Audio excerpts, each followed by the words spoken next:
Yeah, there's so many people I just love to talk to, and then it's like then a year goes by. So okay, we're live We're now. live. Yep.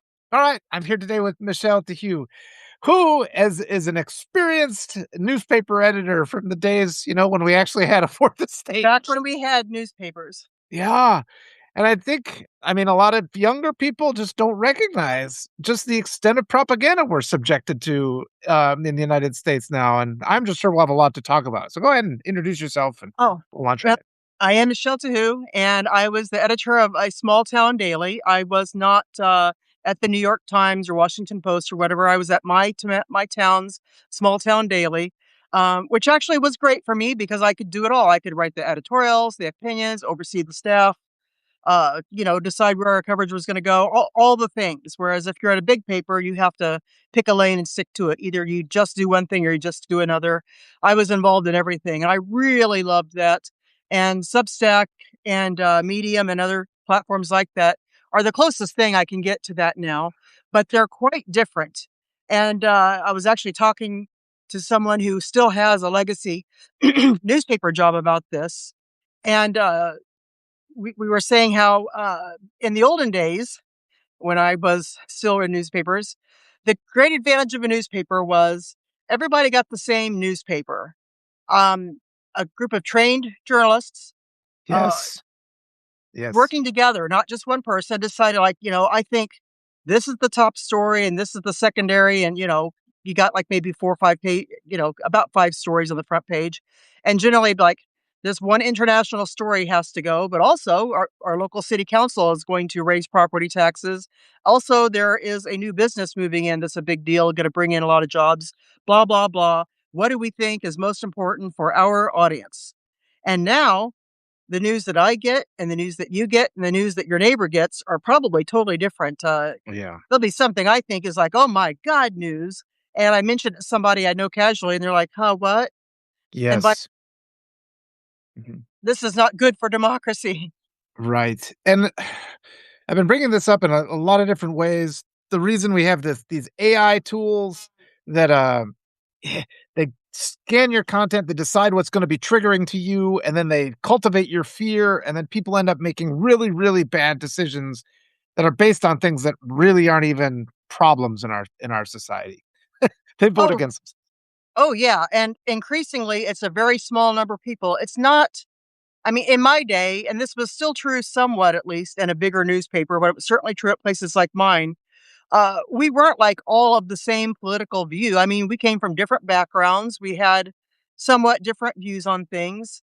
There were liberals and conservatives in my newsroom. It wasn't all libs, but increasingly the conservatives have an outsized voice, and that is because we aren't being decisions are being made by an ever smaller group of people who are in the pockets of the oligarchs. I mean, Yes. Jeff Bezos literally owns the Washington Post.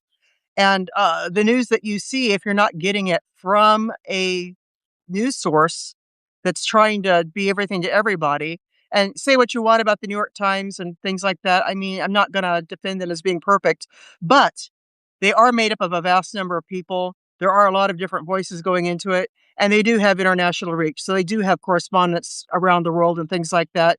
And you need at least one, be it AP, be it BBC, be it Reuters, be it wherever you want to get, preferably several of these things. You're getting not just one person. I mean, I'm just one person. I've got a particular point of view, and that's fine because that's the world we live in now. But you also need to pay attention to at least one news outlet that has international reach and is not just one particular ideology. That's my opinion, at least. Oh, I was gonna ask you particularly because in this last year, I've been interviewing a lot of primary candidates, and is that something that you used to do in your paper? I mean, we just don't need any coverage for anybody like the 2 or 3 people that everybody knows. Well, we did the best we could. We covered 2 counties, so that's a different situation right there. And if you start looking, we cared about the little races too, so not just my town, city council, and school boards and things like that, but also there were a lot of what I will say as a person from a podunk town of 200, a lot of podunk towns. There was absolutely no way that you could cover every single city council, village board, park district, village, whatever. I mean, you could not cover them all. So that was even with really trying to. Sometimes I would do things like send out a basic questionnaire to every candidate. And Okay. that was Herculean because there were so many, and a lot of these races would be basically whoever ran because there is not a lot of competition for the podunk city council usually. Mhm. It's like Yeah. whoever wants to get in can get in, not always, but oftentimes. So it's a little bit different situation. But I think if you scale it up, it's still somewhat true in that there are a lot of races in a lot of places, and some of them get overlooked. And a great Yes. example of what happens when you overlook those is George Santos. Remember that guy? Yeah. And Yeah. his local little paper, I wish I could remember the name of it to give them a plug. His local little paper said, "Oh my God, there's a crazy man running." And all the big papers were like, "Oh, there's a Republican. Here's his name." And they did not even cover or pay attention to the small newspaper that said, "This guy is an absolute crazy right wing nutso." Yeah. And he got elected. And then we had to get rid of him because he was a crazy right wing nutso, even Yeah. by today's standards, which we Yeah. have to say. He was bad enough that the Republicans kicked him out. I mean, that's And almost when the hard to believe. Republicans kick you out, man, that says something. They did the same thing to Paxton, speaking of that, down in Texas, and he's running for Senate now, so let's just throw Well, that out there but too. the thing is, our favorite, dictator loves Paxton. Yeah. Oh, man. No, but I And can I mean can I go ahead. take a moment to bring attention to my T-shirt? I don't know if you can Okay. see it, it's probably backwards. See, it's just a nice picture of flowers, isn't it? Yeah. It's just a nice picture of flowers. FBG. Buffalo, Daisy, Tulip. It's just a pretty little T-shirt for an older lady to wear. Don't Yeah. realize at all. You get a couple smiles at the grocery store from a couple. I still wear my Kamala Harris shirt. I told somebody about this. I wear it all and, like, within the first months after the election, I had, like, one guy who gave me a fist bump kind of quietly, but the last time I was out wearing it, I had 12 people give me a hug. So it's just sorta like I do want to say that that is changing. The boot it is more and more people are open in their defiance right now, so that's a good I I live in a small town. Okay, I live in a blue state, Illinois, but I live in a generally red area, and especially the county is red. The city has a little more blue. However, I used to see Trump signs just all over, and I'm down to the point where I only see one. Now, granted, he is at least officially not up for reelection. I say not officially. Yeah, he wants Uh, his Third Reich. I active call it a Third running. Reich. Go ahead. But still, there's one guy that's got Trump signs plastered all over everything. There's no hope for people like that. But I'm not seeing nearly the number that I did in the past. And I pray that that means something. Yeah, and one of my concerns though too is a lot of people are just going to make their vote based on what gas price is without any understanding of anything else. And the media needs to educate people, and it's like we need a progressive media and I get really frustrated. Like even here on Substack, so many of the groups that claim to be on our side, they're just passively reinforcing these lies that are part of our cultural identity, all these things that they just casually say. And so many of the arguments I get into when people say things like, well, those strategies Mamdani's using, they won't work in red areas. It's like, yes, they will. Yes, they will. And you just can't get over people's deeply indoctrinated beliefs. Well, Jess Piper, who writes, what is it called? The View from Rural Missouri. She calls Yeah. herself a dirt road Democrat, former teacher. Lives in a very, very red part of Missouri. I'm not sure there's really hardly any not blue part of Missouri. And Yeah. what she says makes sense. And she says things like, I've never met anybody who's against having good schools, but Yeah. Missouri keeps electing all right wing people, and then they keep passing referendums that undo what the right wingers do. And then the right wing electorate keeps trying to undo the things that that the referendums have accomplished. And there's a disconnect. It's like people generally do not want a far right agenda. Even people who have a generally conservative point of view do not want what Trump is selling. There's just a very small number of people, maybe a third of people who want this, but most people don't. And but you're right when I say things like other countries have found ways to give people health care and good maternity leaves and a general social safety net.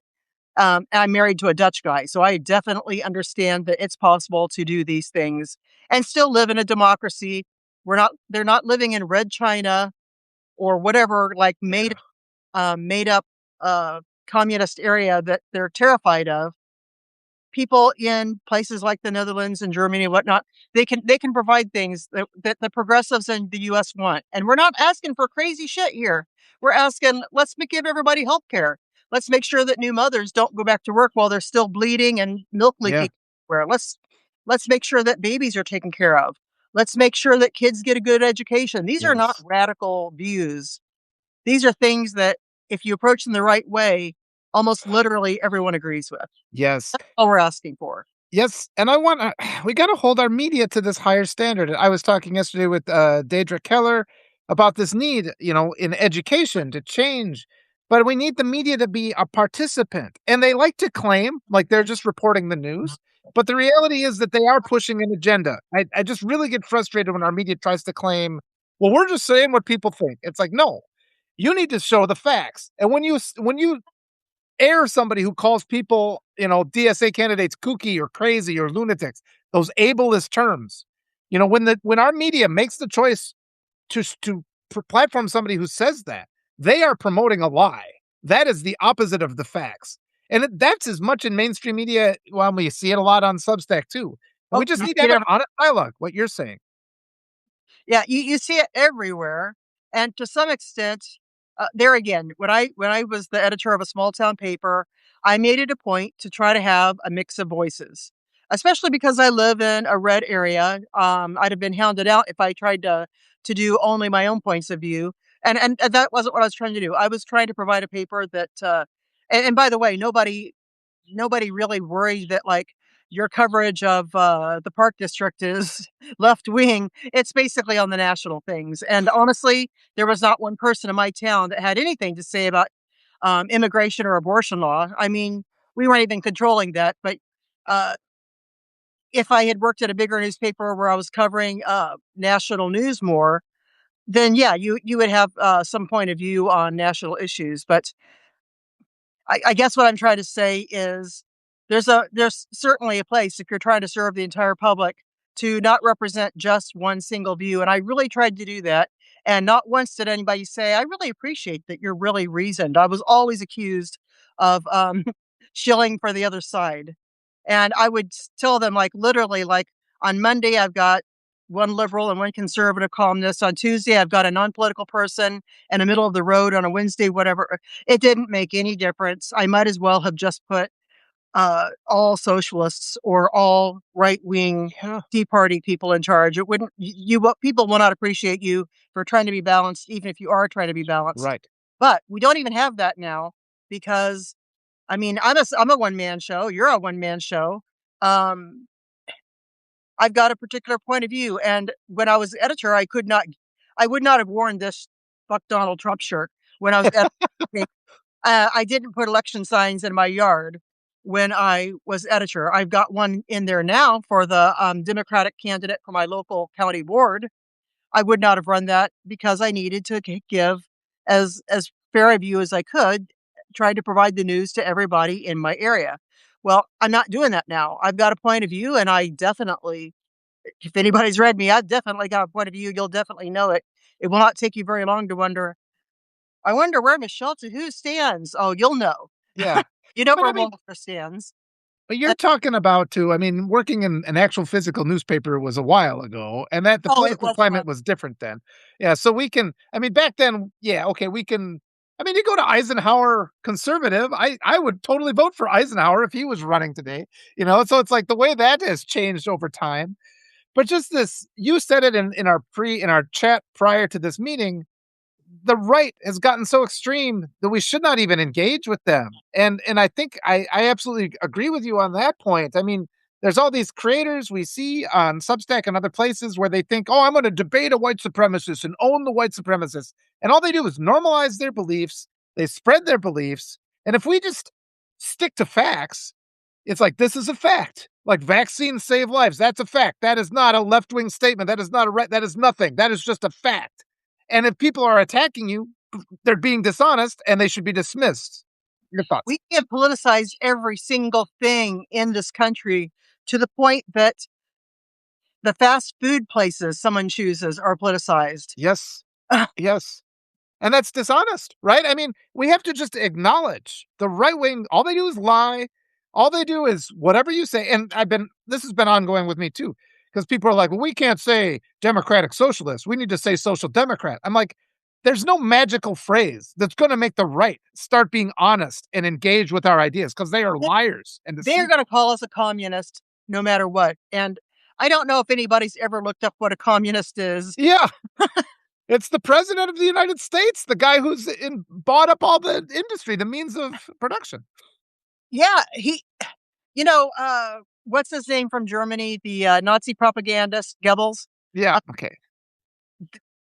who I if you believe in reincarnation, he has been reborn now as Stephen Miller. They even look alike, but anyway, he had a saying that was something like, "Accuse the other side of whatever you are doing," Yes. and that Accusation is is a confession. exactly what's happening. Exactly. I mean, I could sit here and give you 100 examples, and so could you, and I'm assuming nobody needs examples of this, but yeah. Well, and that's one of the things that makes me so upset. I mean, like people like Francesca Hong she was providing a template for how to handle the right. Where you just when they say something absurd, you just like throw it back in their face. And I mean, we've seen that with Mamdani too. But it's so frustrating. Our corporate Dems, they keep talking about bipartisanship and how they can be so absent from the game. But I mean, it's like they're kind of hopeless. I keep turning to the media. We need this media reform. And I've been like trying to interview all the progressive candidates just to get these talking points out there a little bit. To some extent, it's like we've scratched the paint on the outer surface. We haven't made much progress yet. And even so, we're seeing like all these progressives win elections. So we need more of a push. But I think just the media being engaged in the act of educating the American public rather than propagandizing the American public is kind of, I'm sure you have thoughts on that. Well, I think one thing is, we all have heard in recent years about the Overton window, and it Yeah. used to be pretty narrow, and you had people on this side, you had people on this side, but most people are like, "These are the reasonable positions, and we can disagree on a little bit, but we all kind of agree." That Overton window has shifted so far to the right. Yeah. I think Yeah. I've I think I'm mirror image, but whatever your right is. Yeah. That's okay. Um, we've shifted so far to the right that things that should have been and would have been and used to be just absolutely unthinkable are like, that's normal now. And like I said, the most ardent pro-life person that I've ever met in my life. And honestly, I spent most of my life edging much more toward pro-life. And I still like none of us want to see Yeah. 9 month fetuses being aborted. I mean, they paint us that way. But I mean, when you start hearing stories about people in really difficult positions and you realize life is pretty complicated and you have to have laws that allow people to deal with their personal tragedies and complications and whatnot. Yeah.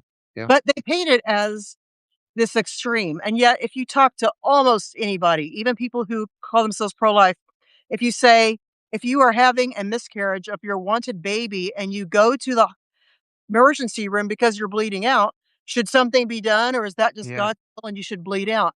I haven't met anybody that says she's just got to bleed out. Well, And and that's a good example because that's another failure of the media. We've seen an increase in deaths. yeah, These yeah. abortion bans cause death and by torture and agony. And we have a media that is fully capable of showing what's happening and reporting on these things and just demonstrating that link between this misguided ideology of denying women the right to reproductive health care, how that is a crime against humanity. Our media could educate the American public so that they know this. They don't even try.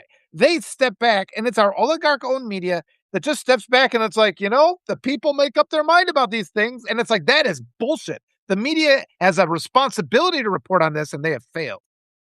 Well, and again, it's true of abortion, it's true of gun control. Yes. I mean, Yes. my dad is a rural guy who until recently had hunting land. He's hunted all of his life. He's got a big gun collection. Uh, he does not agree with a lot of the talking points of the NRA. He'll say things like, "Well, of course, nobody that's not in the military needs an assault rifle." I mean, most people who because I know a lot of these people, most people in NRA don't, in fact, think that every single person in the world ought to have their own machine gun. Most people don't agree that abortion should be completely okay, even in the later stage as labor. That's ridiculous. But also, most people agree that someone in early pregnancy ought to be able to do something about it. And also, most people agree that if you've got some horrible complication that comes up, you ought to be able to do something about it. I mean, these are not crazy Yeah. statements, Yeah. and we are going to disagree on some of the particulars, but the public does not disagree as much as the media makes it sound like. Right, right.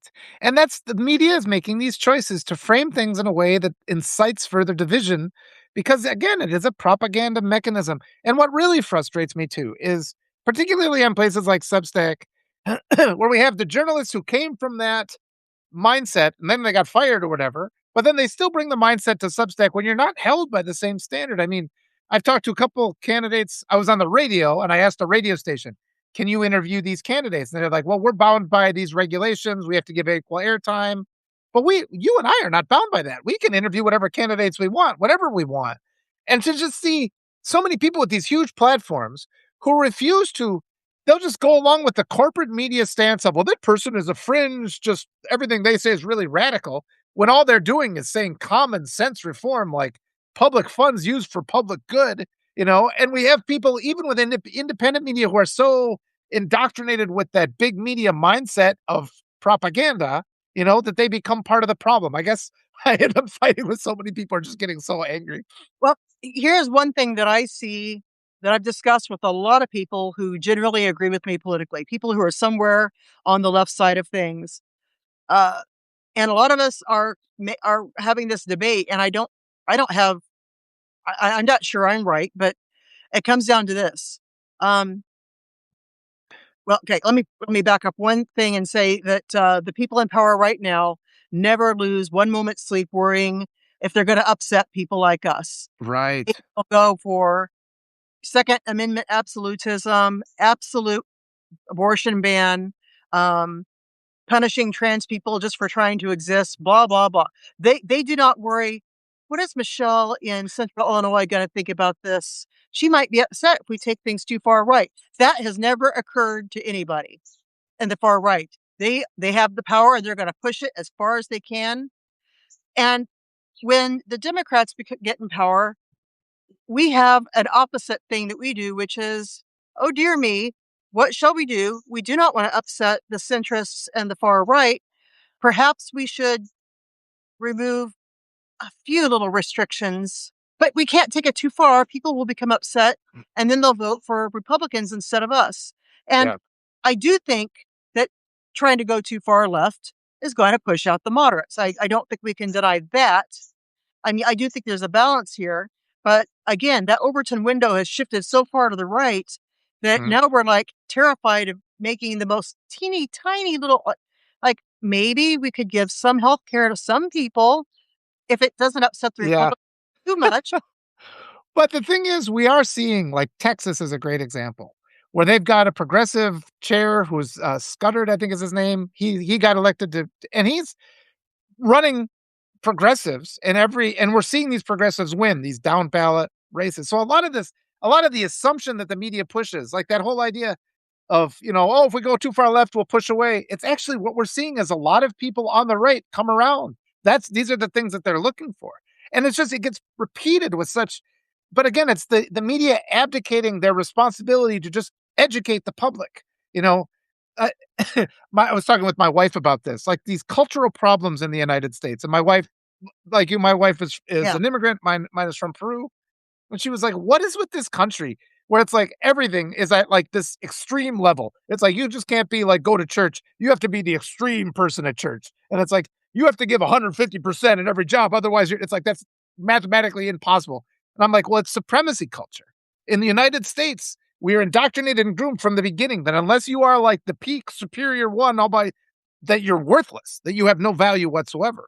And these are the underlying issues that so much of our media just reinforces without even understanding it, and that's even media that thinks it's left-leaning media. They Well, reinforce the supremacy culture.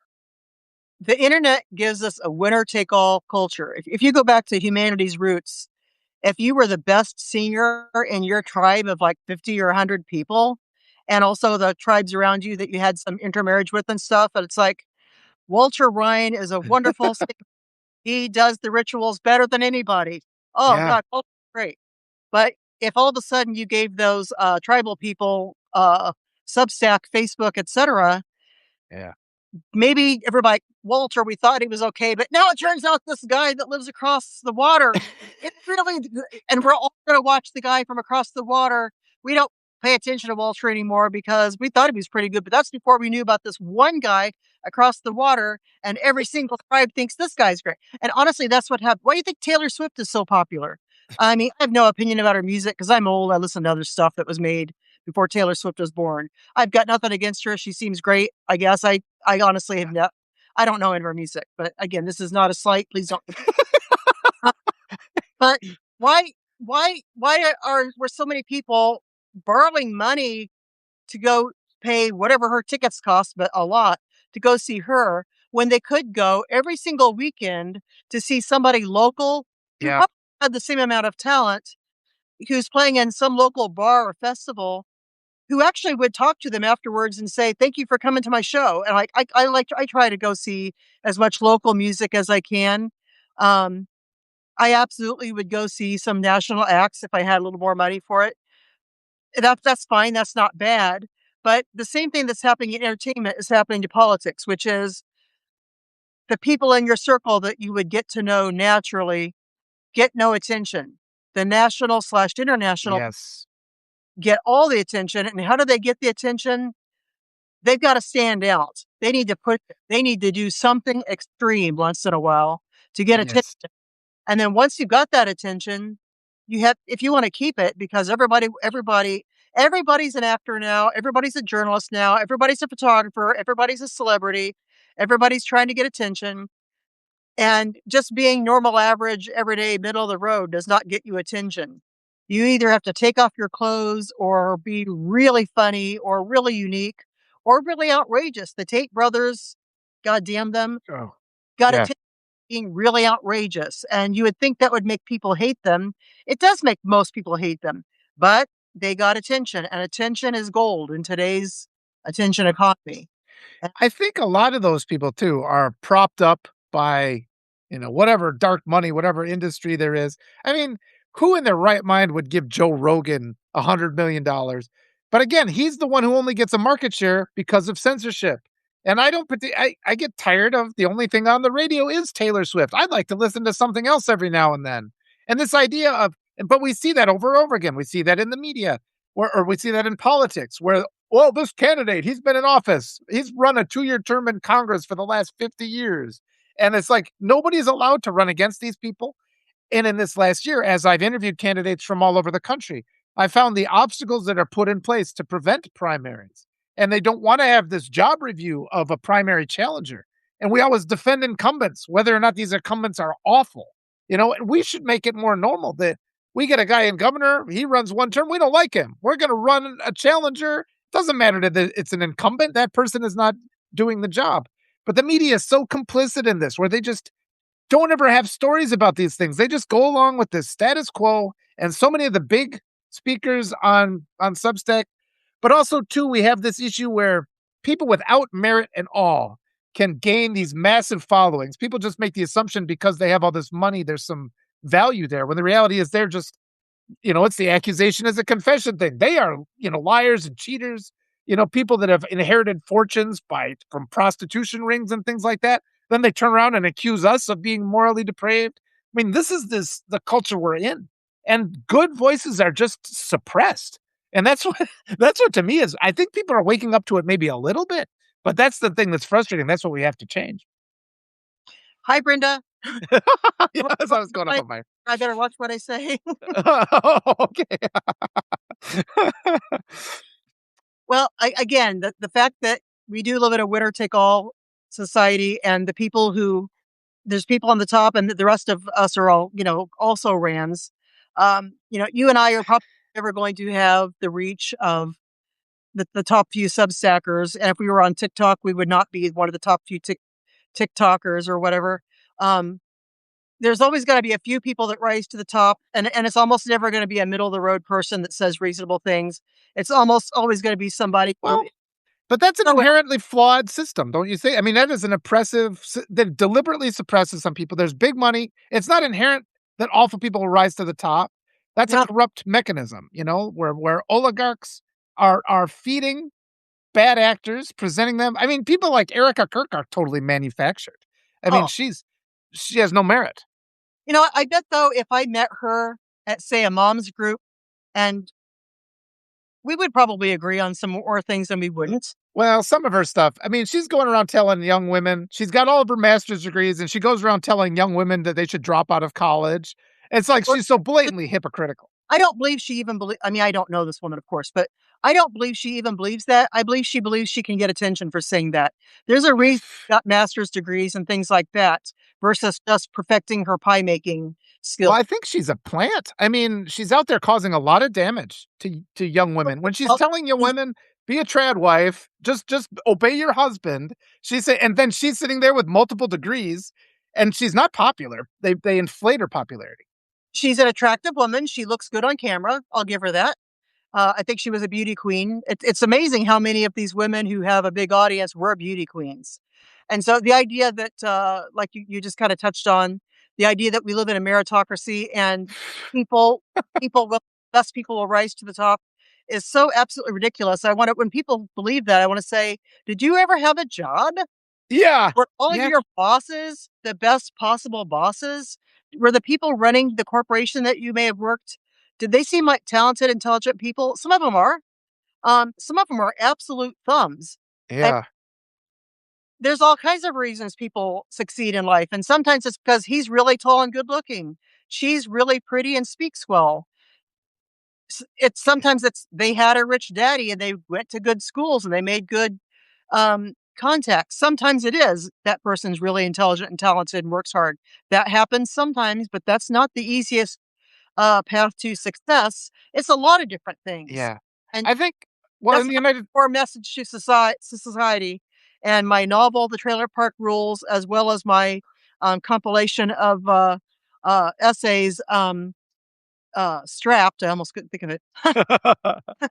Both of these books and everything I write, somewhere in that message is probably the fact that we don't live in a meritocracy, and the people at top didn't necessarily get there because they belonged there. There's a lot of things that funnel people upward and downward.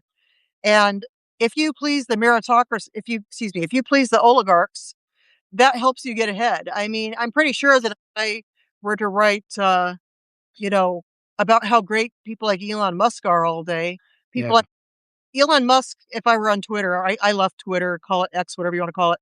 I left it when it became Musk's personal toilet. But Mhm.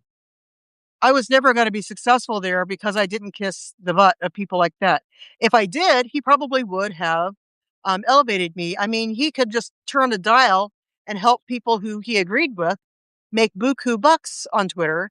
And then if they said something he didn't like, he could dial it the other way. They're Right. documented everywhere. That That doesn't yes. happen if it's just a popularity contest. There is a thumb being placed on the scales in many cases. Absolutely, and that is so fundamental. That is my fundamental criticism of the media. The media is an issue in the United States. We need massive media reform, and it's part of our corrupt American culture where people just inherently make this assumption that because somebody has risen to a position of prominence, that there is some sort of merit driving that. And I fundamentally believe we have to shift that thinking and not make this assumption that people in those positions we should actually assume that people in powerful positions are corrupt. We should be assuming like the idea of wealth itself. And capitalism grooms us and indoctrinates us to revere wealth. We need to And understand that wealth is a consequence of exploitation of the and powerless. let's point out that when you criticize capitalism, you are not, I don't think, saying the government should own everything. Like you can still start a coffee shop, you can still put out your Right. shield to be a plumber, you can still do all the things. We're not asking for like seize the means of production. We're asking for I want the mom and pop businesses to survive. Uh, my God, you look at an old newspaper. Go to your library, go to your wherever you can find your old newspapers. And of course, I've done this many times because I was in newspapers. But look at the old newspapers and look at the advertising in them. Um, Pre-Walmart and pre-corporate news, the things that supported your local newspaper were the children's shoe store, the maternity shop, the camera shop, the local tire shop, Mm, the ladies' dress shop, the menswear shop, the local pet store. I mean, all these things have been replaced by Walmart and other big box, and Walmart doesn't even advertise in local newspapers. And so you used to have the person who owned your local pharmacy. Hello, my friend who used to own a local pharmacy. They would do things like sponsor your kid's T-ball club. yeah. They would give to the United Way. They also would take out advertising in your local newspaper and help support local news, the coverage of your city council, your local sports teams. That came out of local business people. And those local business people made a good living for one family in town who was part of your community. You saw them at church, you saw them at the grocery store. Yes. And now the people who own Walmart, they don't have time for you. They make a big deal out of giving a few grants that amount to nothing. uh, Yeah. this is part of the media story, is that it's not the local media. The local media has no power. It is owned by the last newspaper I worked for. They were owned by a hedge fund who bled us dry and enriched a very few people while starving the journalists. I worked about 60 hours a week, and I worked so hard. My top salary was $40,000 a year. And if you do the math, what was $40,000 a year? If you're working 60 hours or more a week, I would do better working at Taco Bell Yeah. than working, even if that newspaper still existed in any meaningful way. And that story is not, this isn't a story about me. This is a story about the media because it's all over the country. This isn't Yes. before Michelle got laid off because newspapers died because everybody got their free news from the internet. That is not what happened. Yes. It is that the oligarchs and big tech, Google made far more money from the work all the people at my staff did than the staff did. We were being Yes. dry, and Google was making buku bucks, and all the big oligarchs, they were making big money. The local people were not making money, and that's happened in a million different cases. Uh, Yeah. That's really what killed newspapers. If people had subscribed to their local newspapers and the money had gone directly to that local newspaper, I would still be making sure that you were getting local coverage, and so would 1,000 other local media outlets. Yes. But we were killed not by the internet, that helped, but we were killed by hedge funds. Yes. That's the And it becomes so frustrating because even here on Substack, there are a lot of the massive publications that have corporate sponsorships. I need people to just be aware of this. Everybody gets so delighted by the purple check marks and whatever. That's a corporate sponsorship. You can see a lot of them disclose it. You can go see, but they're getting millions of dollars sometimes to just promote lies again. And it's the working class writer. Michelle and I, you don't write to get rich. You write because truth is important to you. And I've lost so many jobs because I'm like, hell no, I'm not going to publish those lies. And exactly what you said, we could jump on Twitter and start spewing a bunch of hate rhetoric and make 50 times as much as we're making, probably 1,000 times more than we make now. I'm not going to do it because I got some integrity and I'm going to be broke because of my integrity. But one thing that you said I think was really important was you illustrated how, whatever, when these newspapers were around, information was an extension of community. I think that's wonderful. Where we have our community businesses are supporting the paper. And that makes you have to take a more moderate viewpoint where you're like, okay, we're together, we're symbiotic now. And it's like, and we're discussing things that are important, but the viewpoints are represented. Then that's balanced. But now we're in this culture where information is separate from community. Yes. Instead, we have oligarchs who use the media to program the people to make them incapable of resisting their abuse and exploitation. That's critical to understand. You've got a very small number of people controlling the news, not just at the media outlets they own, but everywhere. And again, with algorithms, if somebody out there does start getting a little bit popular and you do not like this person, you just turn down, if you're in charge of that particular technology. If someone on Substack decides that I should not get any views, I will not get any views no matter how hard I try. Yeah. Somebody on Substack decides they like me, which, they're free to decide that anytime I'm ready. If they decide to elevate Michelle to who, we love her Substack. All they've got to do is adjust the algorithm, and all of a sudden, I'll have an audience. We watched this, you and I both, on Medium. Yeah. They had a really good audience on Medium, and I was making a very modest living that I was happy with because my needs are few. And then one day they decided, let's change the algorithm. And all of a sudden, my views dropped. And this was not just me, it was Yep, me too. all of us that were, but all of us who are writing in a certain sphere. We went from like just really having a lot of enthusiastic followers. Those followers are still there, and most of them are not probably media savvy, and they haven't realized I I'm not seeing Michelle, I'm not seeing Walter, I'm not seeing this, that, the other person that I really used to like. I need to like go directly to their page and find them. They just read whatever they're shown by the algorithm each day. Most people, I don't blame them for that. This isn't Yeah. their entire life. They've got jobs and families and hobbies and things going on. It's not their job to have to hunt me down. They should be able to count on the algorithm showing them what they want, but you cannot count on that. And I don't know any platform Yeah. that I mean, remember the early days of Facebook and how great those were when you would see, oh, my cousin's having a baby. How lovely. Oh, the person I went to college with got a new job. That's great. You never see that anymore. You see bullshit. That's all you see. Right. And this is just deliberate. I always bring up streaming services where it's like, I personally never want to watch a movie with Mark Wahlberg in it because that guy just like assaulted he was in jail for assaulting. It's like, I don't want to see him ever. I should be able to click a button that says, don't even show me film with Mark Wahlberg. I should be able to say, this is a film I'm not interested in and have it not keep coming up on the streaming service again and again, no matter what category it is. Well, because So algorithms are effective. They could make them work if they wanted to. yes, and they force us to consume this toxic content that we don't want. The entire media is a problem. They bury us. Substack is kind of interesting because people can subscribe to your newsletter. I think this is just a happy mistake, because it's one of those places where people can curate the information they receive by subscribing to us. Medium got into all kinds of financial trouble a couple years back. That's why we saw the big collapse. They're trying I think their algorithm, they're trying to figure it out. They're trying to improve it.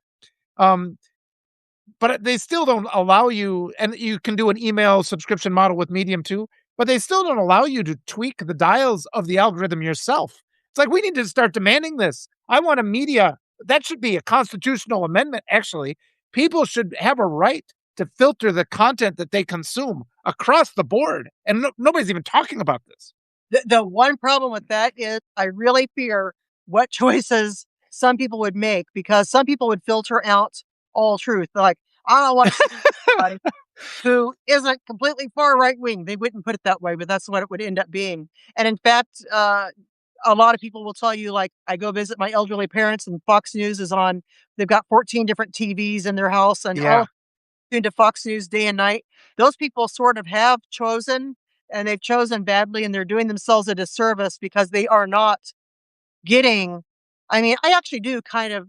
I'm not going to watch Fox News. I don't even have cable, but I kind of do want to see what the other side is saying.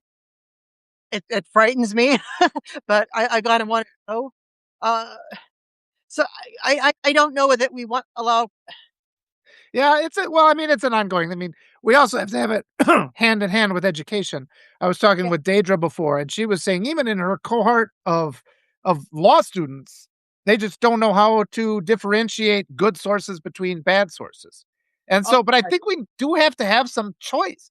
We have to have the right to choose. I mean, somebody had this app where they were like, I don't want to read information about the Kardashian family. So somebody had to make an app where it's like, I don't want to see any stories about the Kardashians and things like that. We should have some sort of control, but you're absolutely right. There's a balance there, but that's an ongoing discussion. We need to at least be discussing it. I personally want control over what I consume, and we do not have it. No, you do have some control. I'm going to point out that on a lot of platforms you can block people. So Yeah, when Tate showed up and I saw that he was an instant bestseller, I said nope. yeah, yeah. I blocked him immediately. I don't know if he's on the platform or not now. It's probably pretty hard to update from prison, but Well, he's got a team. I mean, that's another guy. He's supported and propped up by money.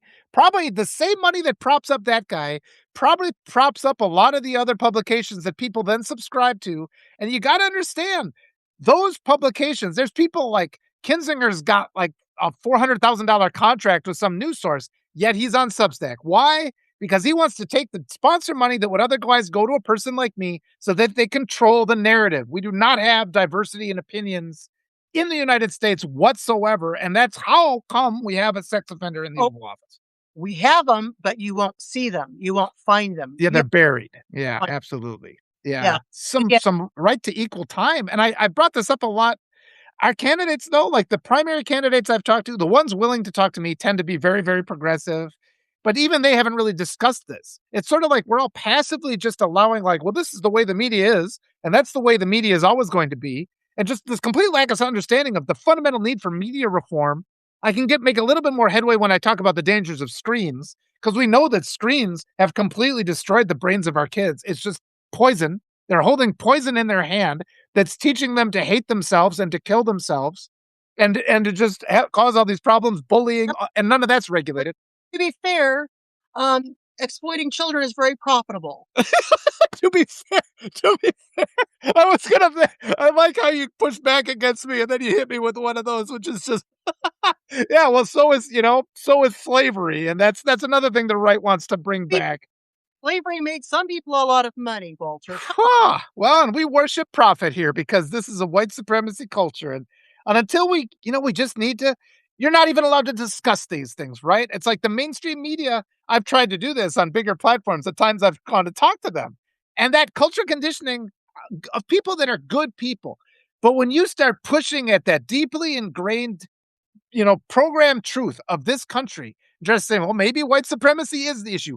They just retreat, without even knowing why. They like, we're not even going to go there. And it's like, engage with the concept. Please, we can have a respectful, responsible talk about this, but they just won't. And that's a big part of our problem. Well, the people who make the biggest squawks are the people who are farthest on the fringe, left and right, and any other. They're the ones who turn out for the primaries. They're the ones who used to write letters to the editor.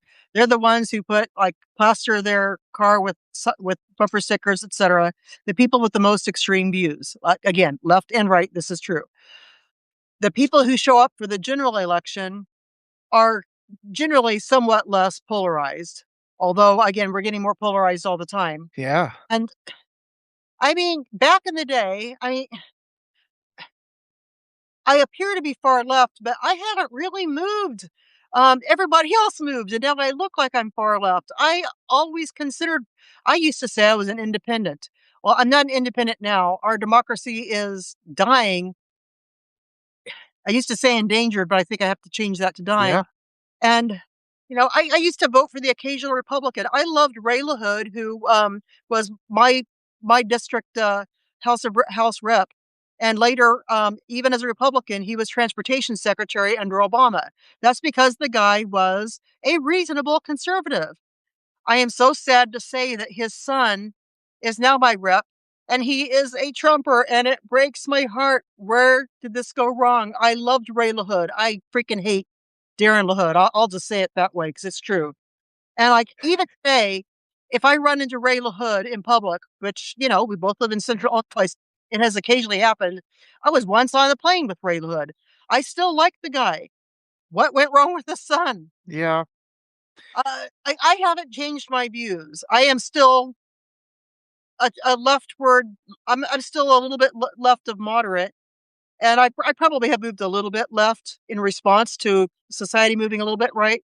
But I still think of myself as a reasonable person. I'm not screaming for anything unreasonable. I Yeah. always thought we needed to have better health care, affordable health care. I always thought we needed affordable childcare. I always thought we needed better maternity leaves. I mean, most countries will offer you 1 year paid maternity leave. And we screamed that that's communism. No, that's good for mothers. That's good for Right. that's good for society. That's good for everybody. It's good for everybody except the people who would, you know what? It's actually good for everybody. Yes. And so much of that problem is our media, they don't talk what we're talking about. They're just like, well, these extreme people on the left. And it's like all we're talking about public funds for public good, acknowledging the fact that our healthcare system is about to collapse. I've been working with Dr. Jamicia Connor about this. We're going to have a live tomorrow about it. She's running all the numbers. It's done. I mean, it's not going to be a question of a debate over whether we need universal health care because the system we have now is not going to survive, especially with them taking all the funding away with the big beastly bill. It's just going to accelerate. The more people that can't buy insurance, the more expensive insurance gets. It collapses. We don't have the doctors. We haven't been training them. It's done. And it's like we're going to have to take in order to have any kind of functioning healthcare system, the government is going to have to take it over within the next couple of years. That's just a fact. But we just don't have a media that'll even discuss it in these terms because all they do is they dismiss me. They're just like, well, he's just a communist without ever paying any attention to the things I say. And that's just our level of our discourse right now. And it's all rather than the actual facts and the numbers and the data, because we disrespect educated people, we put them on trial. The most educated people, they get attacked and they're not listened to. And instead, it's just these sound bites that are held up. I mean, Joe Rogan gets more respect in America than Dr. Fauci does. And it's like we wonder why there's a problem here, and the media allows it. Here is another problem, and that is everything has to be boiled down to a meme or at most a paragraph. Mm-hmm. Many of these things require a lot of if Yeah. people want to really understand what's going on, you have to actually read some stuff. Yeah.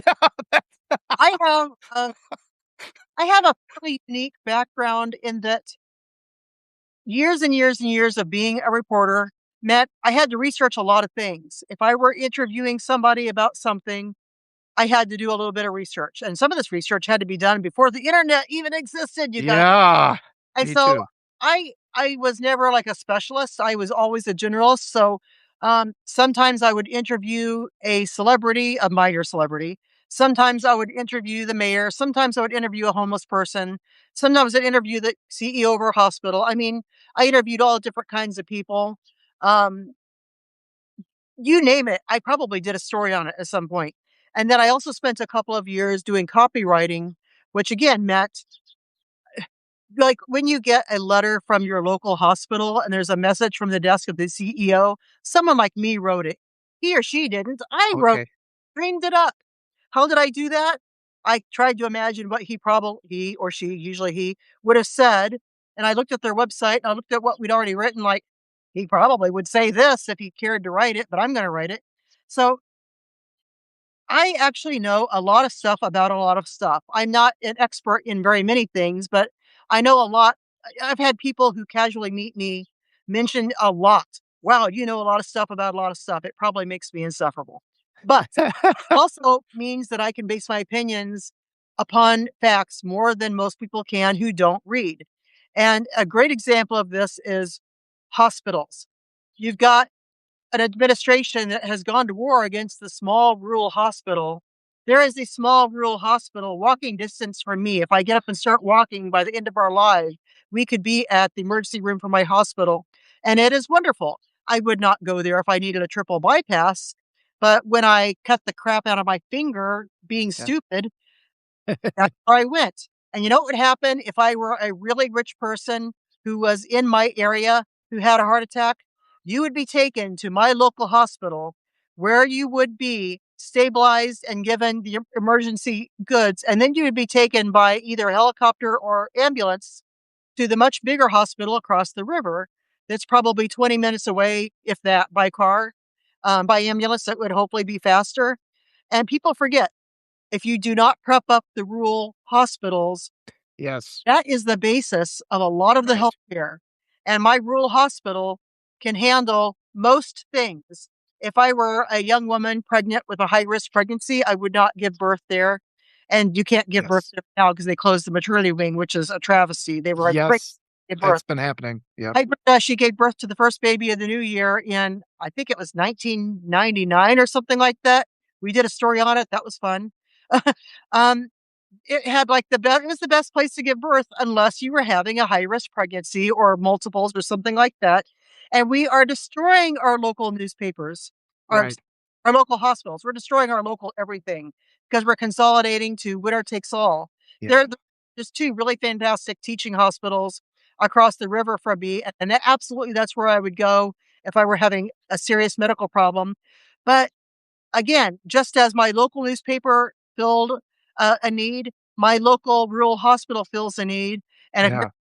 if you're bleeding out, you better go to my local rural hospital first so they can stop the bleeding and administer primary care, and then they will absolutely send you to the bigger place that has more Yes. and can do a lot more things. And I only know this because number 1, I did a lot of coverage of healthcare, but I also worked for a marketing agency that used to specialize. One of the things they specialized in was healthcare, and we provided marketing for a lot of little newspaper, or I keep saying newspapers, a lot of little hospitals. And these little local hospitals are vital. The entire healthcare system depends upon them, and yet we don't want to pay for them because they tend to lose money. Yes, and that's the issue. I've been talking about that with Dr. Connor a lot. What they've discovered, I mean, the accountants, when everything is based on profit, they're like, well, what's the most profitable form of service? Well, the emergency services. So they are deliberately, as an act of the system, dismantling all preventative care. There are not any OBGYNs in 2 out of 3 counties in the United States. They don't have an OBGYN. And all the OBGYNs we have right now are getting close to retirement age, and none are coming to replace them. So we're going to have more and more of these deliveries done by people who have only been trained in emergency procedures. That's not their fundamental area of expertise because it's going to be more profitable. And the same thing, this quest for profit, this justification of profit, which people have used to justify crimes against humanity throughout all of history. That's what Americans have to fundamentally throw off. And again, with the small papers, it's like we have these consolidated media where 3 oligarchs own the 4 papers or whatever it is in the whole world because that's more profitable. Well, that is cannot be a justification anymore because look at what it's doing. Look at the crimes against humanity that are allowed to happen and get worse and worse because we define everything or justify everything with profit. So this is the fundamental switch that Americans have to make in their thinking, where we have to just recognize that profit doesn't justify things because it leads to people dying and horribly. So if Elon Musk tomorrow never comes down, but let's pretend Elon Musk is on his private plane and it crash lands in my town and he is bleeding out and has really serious, his life is in danger. I don't like Elon Musk, but I don't think he should die. You know what they'll do? They will rush him to my hospital. And if people like him have destroyed the hospital to the point where it's like 2 Band-Aids and an aspirin, he'll die. He'll Yeah. die before he can get to the bigger hospital across the river. I mean, I Yes. people are considering this, is that this isn't just to provide the poor podunk people like me with emergency care and basic ordinary daily day in, day out healthcare. Uh, People who are more privileged sometimes do depend upon Yes. infrastructure. We Yep. need infrastructure, and not all of the infrastructure, and I mean healthcare, news, education, everything. Not all parts of the infrastructure will make gobs of money. Some parts of the infrastructure that are necessary for the whole lose money or barely make anything or just sort of break even.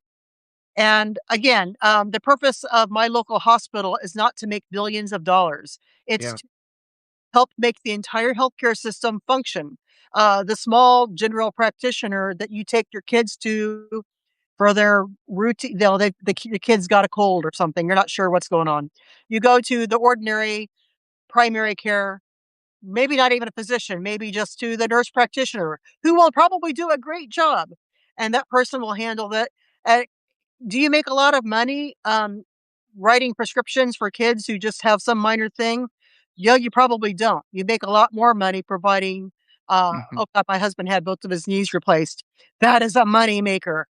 That is why those are not always done in hospitals. Those are done at surgical centers owned by some rich consortium because probably a health hedge fund or something. Uh, those make a lot of money, and they aren't being provided by and large to a lot of poor people. People who have good private insurance and or people who can pay out of pocket are getting things like knee replacements. And so we market things like that heavily. But if your gallbladder needs to be taken out, no one's marketing that because that's Yeah. not. profitable thing, but we all need to have that done sometime, some version of that. We're all gonna need that done eventually, probably. Not Yes. not gallbladder, but something fairly Yeah. routine thing. I wanted to say too, I mean, it's so important. I hope everybody in the chat here recognizes that this conversation we're having is a completely reasonable conversation about the actual functional reality of our healthcare system.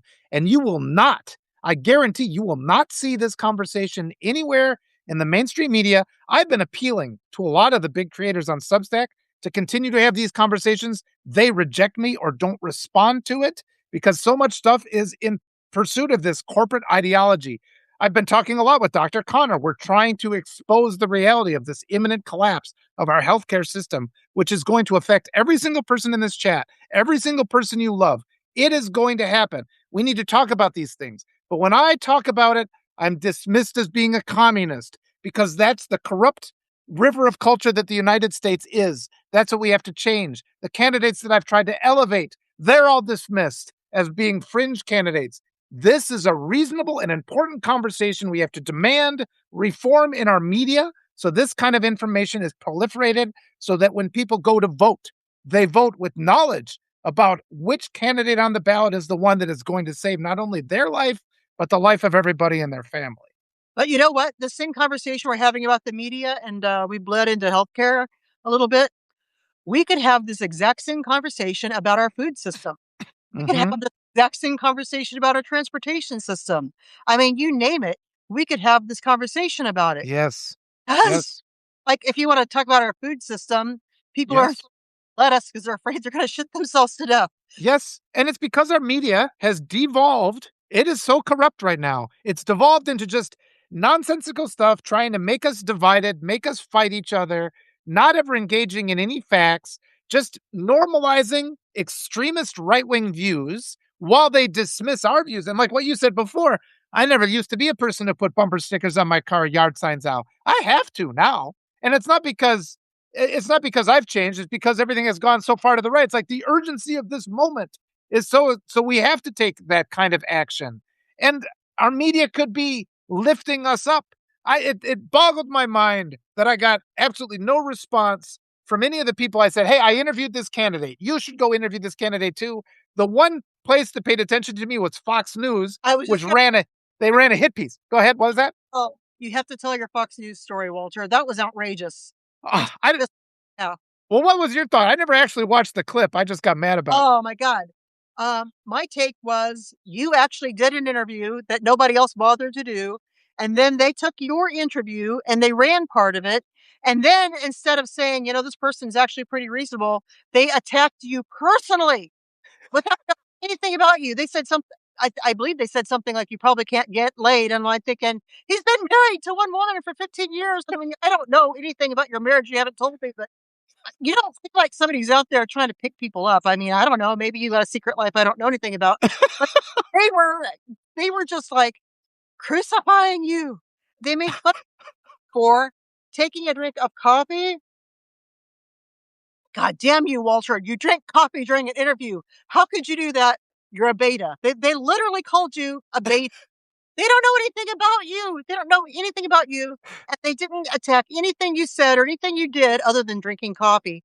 Um, It was just mind-boggling, and I thought people who are casually watching this are like, "Oh, yeah, that Walter guy, he's just trying to get laid, and he's drinking coffee." What a crazy!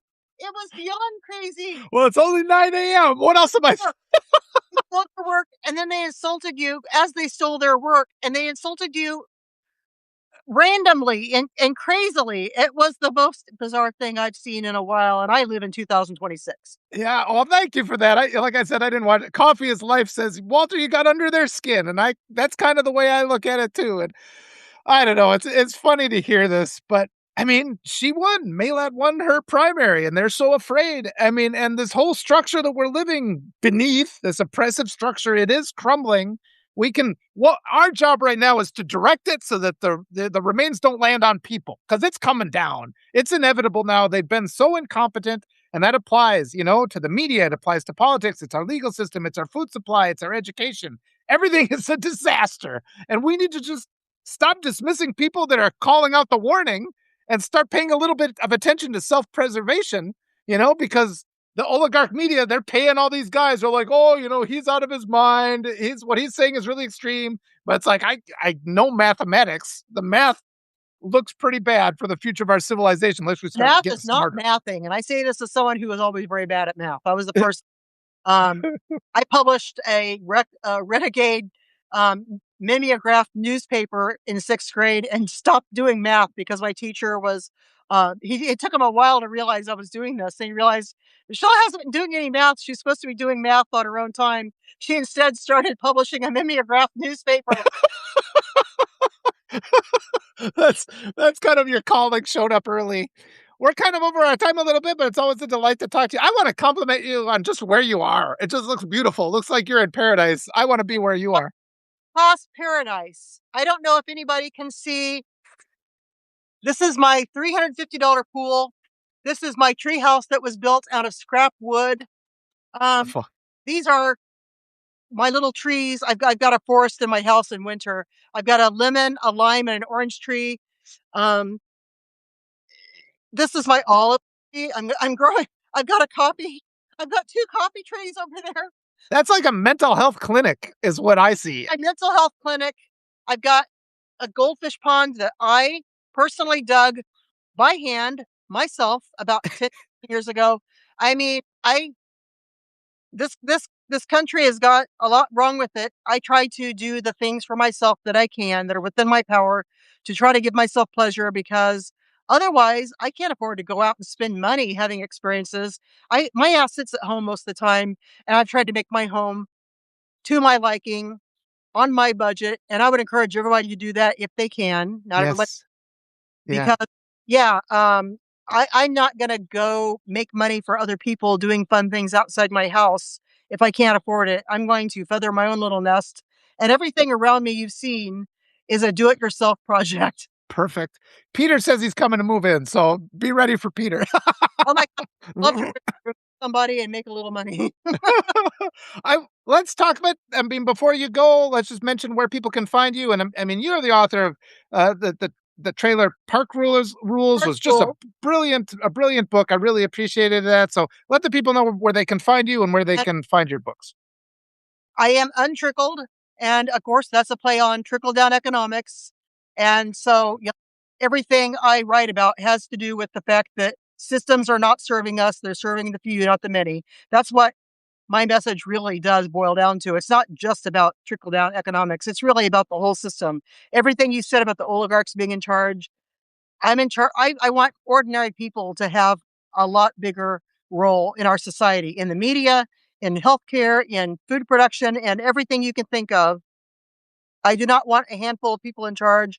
I want all of us to be in charge. So if you agree with that, subscribe to me, subscribe to Walter. I assume if you're here, you probably already subscribe to Walter because he's our host today. Thank you for inviting me. Thank you for letting me say my stuff. Um, thank you for giving me a leg up. I appreciate that. And yeah, thank you everybody who listened and might be subscribing to both of us. We're trying to serve you guys. I don't think Peter Thiel or Elon Musk or Jeff Bezos or Zuckerberg or anybody like that is watching today. We're not talking to them. We're talking to you. Absolutely, and that's so critical. It's through community that we win. We gotta build each other up and just kinda peel back those layers about how we're being oppressed. I think people are waking up. But yeah, this has been just a lovely talk. I really appreciate you, Michelle. I need to swing by more and see you more on Medium too. Oh, Walter, do you have the ability to capture all these comments? Because there are so many wonderful comments and I would love to respond to them, but I can't see them and I don't think there's a way to preserve them after the talk. I don't think I've And ever done that. I could just try to copy and paste you real quick. go copy, paste, and then I don't think I could do it. under, Some people I think know how to do it. I do not. So no. uh, But people can lay them. Go ahead. I'm seeing great comments and I would love for them to be copied and pasted and shared after the video once it comes up. I don't know why Substack doesn't give us that. You guys, I really appreciate your comments. There's no way for me to respond during the talk. I can't like tap on the screen and talk at the same time. But Yeah. I wish we could. Oh God, I wish we could save these because they're a lot of these are brilliant comments. Yes. Oh, Wait, well, wait, Nero wait. says use your mouse, select and hold down the mouse button. Are you on a computer or phone? Well, Oh, maybe I can do it. hold on, I'm trying this now. Boy, there's a lot of chat, so everybody's gotta It's great stand by, but stuff. I think I'm copying them. Okay, let's see. And I would like to take the time today to personally thank all the people who said such nice things. I don't know if I'll be able to, but if I can, if you're able to save this, which I don't think I can do from my phone, I am obviously on my phone in my backyard. Um, but I think you can do it if you're on your computer. Oh, Just as I think I did get them. So I got the comment, so we're set. oh, I'll send that to you. thank you, thank you, thank you. Alright, now I gotta get now I'm in a different window, so it's gotta get back to this. Alright, well, let's leave it there. I'll look for you more, Michelle. It's always a delight to see you. I It's hard to appreciate you get very me much. off once you get me on. I'm sorry about that. That's a personal feeling I've got. I do what? Everybody, Walter. Hey. I love having you on. Have a great day. Thanks to so much so everybody in the chat. I appreciated having everybody here. We'll see you. If I can now I gotta find the button again. Oh, there it is. Okay, bye-bye.